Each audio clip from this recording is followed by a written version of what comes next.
I want all of you to know that it is possible if you stand firm. It is hard to stand firm. Our leader of opposition said one time, and I agreed with him, that when you fight corruption, corruption fights back.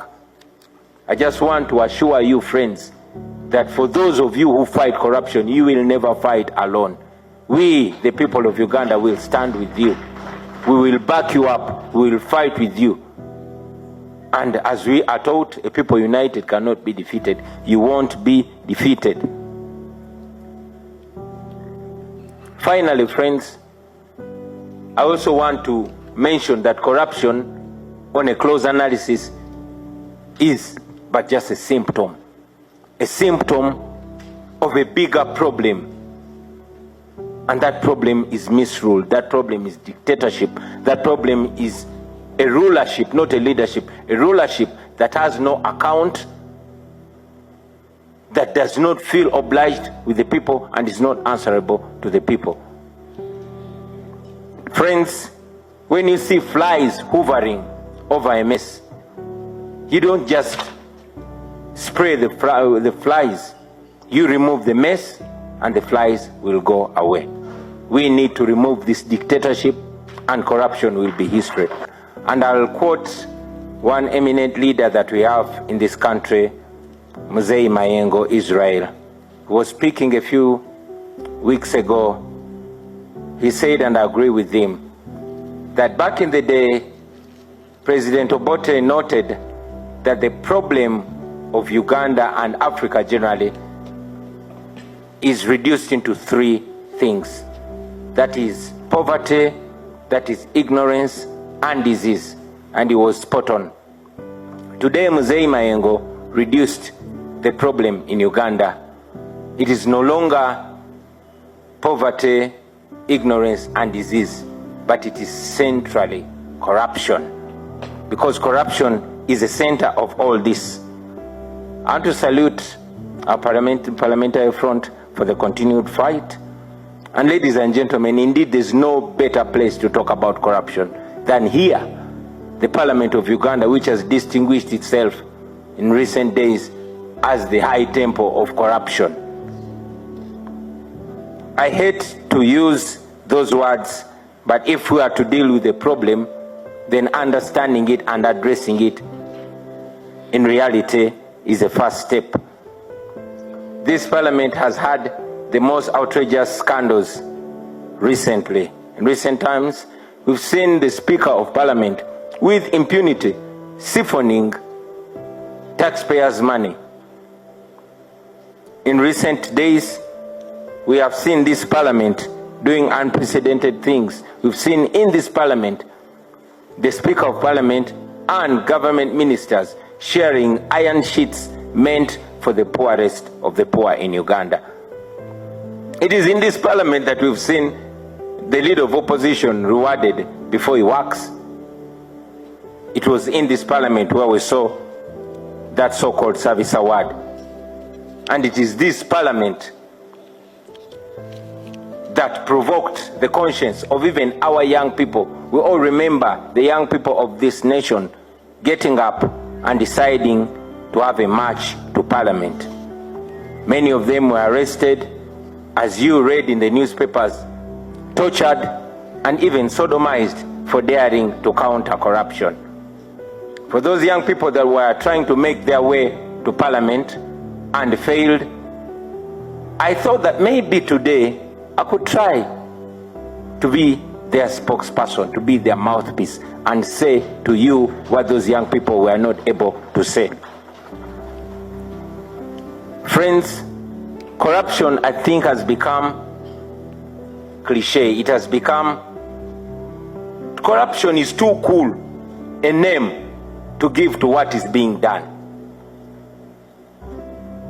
A while ago, the head of Transparency International defined corruption, and I agree with him, as the cold and calculated robbery of a people's future, of people's opportunities. And I agree, because it is corruption that has stolen the future of the people of Uganda. Many of you who are under 50 have seen that corruption has robbed all your youthful and useful days from you. Corruption has stolen the vision of Uganda from the people of Uganda. I could go on and on and on about corruption, since we Ugandans all know that our country ranks number 140 out of 180 countries, the most corrupt. That means we are only 40 countries shy from the corruption trophy. A situation where we lose almost half of the revenue collected in Uganda. That corruption should be, looked at as a corruption in crisis level. We are in trouble because of corruption.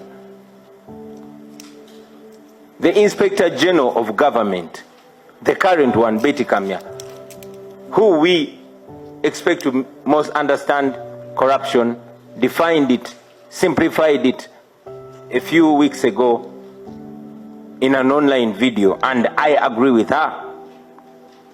She once again told us that we lose to the tune of 10 trillion. I believe it could be more to corruption.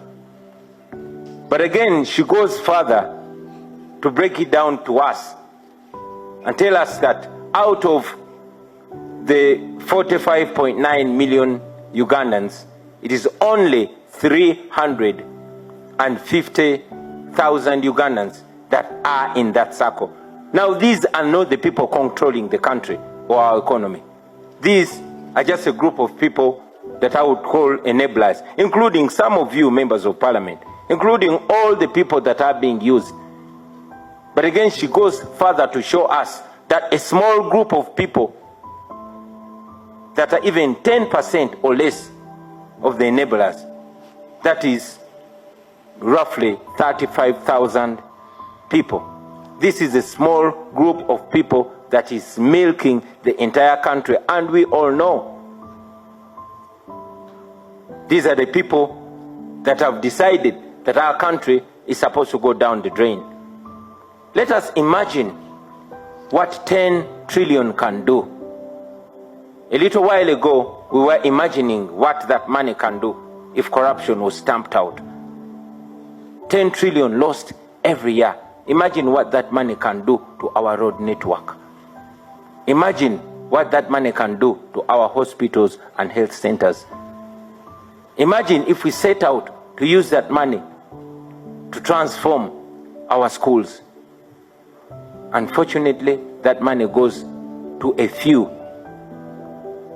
So as we stand here, ladies and gentlemen, we should reflect on so many things that have been said. Otherwise, we'll continue saying it and saying it and saying it.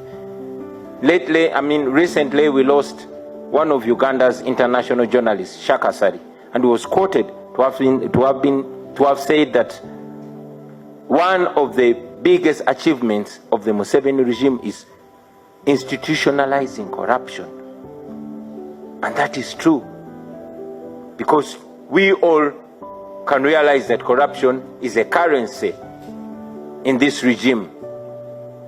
Corruption is used to reward the corrupt and to silence or even eliminate those that are fighting it. It is the sure way of General Museveni to hold on to power. And now we are at this parliament. I can even dare say that this our parliament has also been reduced. This our parliament, just like the Museveni regime, it attracts the worst of characters and corrupts the best.